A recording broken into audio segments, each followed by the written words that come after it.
जबकि राजधानी दिल्ली में कोरोना संकट कुछ हद तक कम होने की वजह से अनलॉक की प्रक्रिया शुरू हो गई है। दिल्ली में आज से कई क्षेत्रों में छूट मिल गई है। बाजार, मेट्रो जैसी जरूरी चीजें खुल गई हैं। हालांकि अभी कोरोना का संकट टला नहीं है। ऐसे में अनलॉक में कुछ ही छूट दी गई है।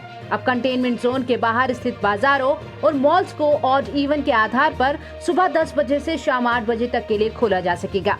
वहीं स्टैंड अलोन दुकानें सातों दिन खुलेंगी, लेकिन मॉल की दुकानों पर भी ऑड इवन नियम लागू होगा। हालांकि लॉकडाउन अभी आगे भी जारी रहेगा। अभी भी कई ऐसी चीजें या क्षेत्र हैं जहां पर पाबंदी लगाई गई है। दिल्ली सरकार का कहना है कि आने वाले दिनों में परिस्थितियों के हिसाब से छूट को बढ़ाया जा सकेगा। दिल्ली में अभी क्या क्या बंद है?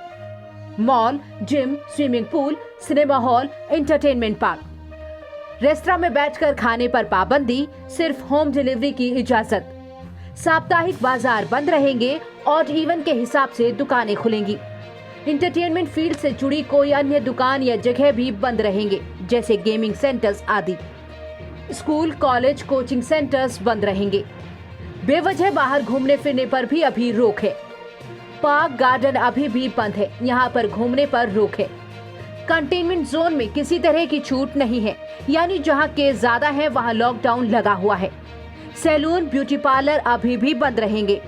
शराब की दुकानें भी ऑड इवन के हिसाब से खुलेंगी, लेकिन वहां पर बैठकर पीने पर पाबंदी है, सिर्फ ले जा सकेंगे। वहीं अनलॉक 2 के दौरान राजधानी दिल्ली के आईटीओ में जबरदस्त ट्रैफिक जाम की तस्वीरें देखने को मिली, जबकि ऐसा ही नजारा दिल्ली के अन्य इलाकों में भी देखने को मिला। राजधानी दिल्ली में रविवार को पिछले 24 घंटे में 381 नए केस आए और इस दौरान 34 लोगों की मौत हुई है। वहीं संक्रमण दर घटकर 0.5% है। यही वजह है कि अब दिल्ली धीरे धीरे अनलॉक की तरफ बढ़ रही है।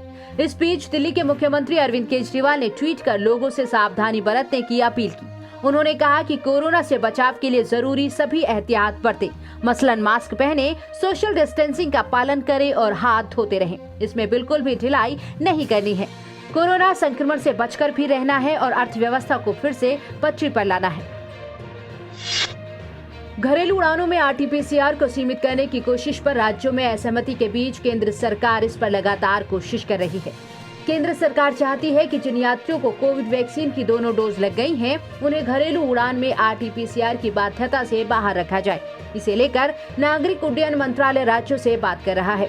Civil aviation minister Hardeep Singh Puri पिछले कई महीनों से ये कहते आए हैं कि एविएशन इंडस्ट्री भारी नुकसान में है, लिहाजा हम इसे धीरे धीरे खोलने के सुरक्षित रास्ते तलाश कर रहे हैं। अब जबकि काफी संख्या में लोगों को वैक्सीन के दोनों डोज लग गए हैं, तब मंत्रालय ऐसे लोगों को बिना आरटीपीसीआर के यात्रा करने देने की वकालत कर रहा है।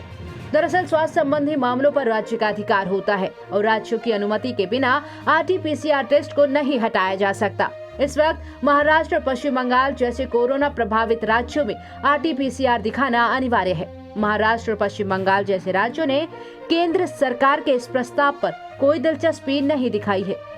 इन राज्यों का कहना है कि वैक्सीन की दोनों डोज लग जाने के बावजूद कोरोना नहीं होगा, इसकी कोई गारंटी नहीं है।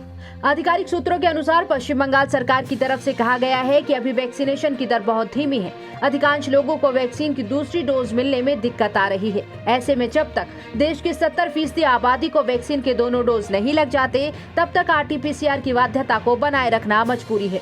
वहीं बीएमसी ने एक आदेश में कहा है कि अब से मुंबई एयरपोर्ट अथॉरिटी और एयरलाइंस यात्रियों को आरटीपीसीआर टेस्ट कराने के लिए नहीं कह सकते।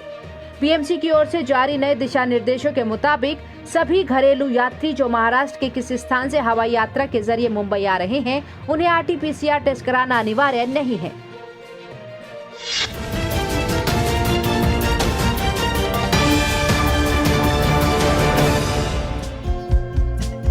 हमारे चैनल को लाइक, शेयर और सब्सक्राइब जरूर करें और नई अपडेट्स के लिए बेल आइकन दबाना ना भूलें।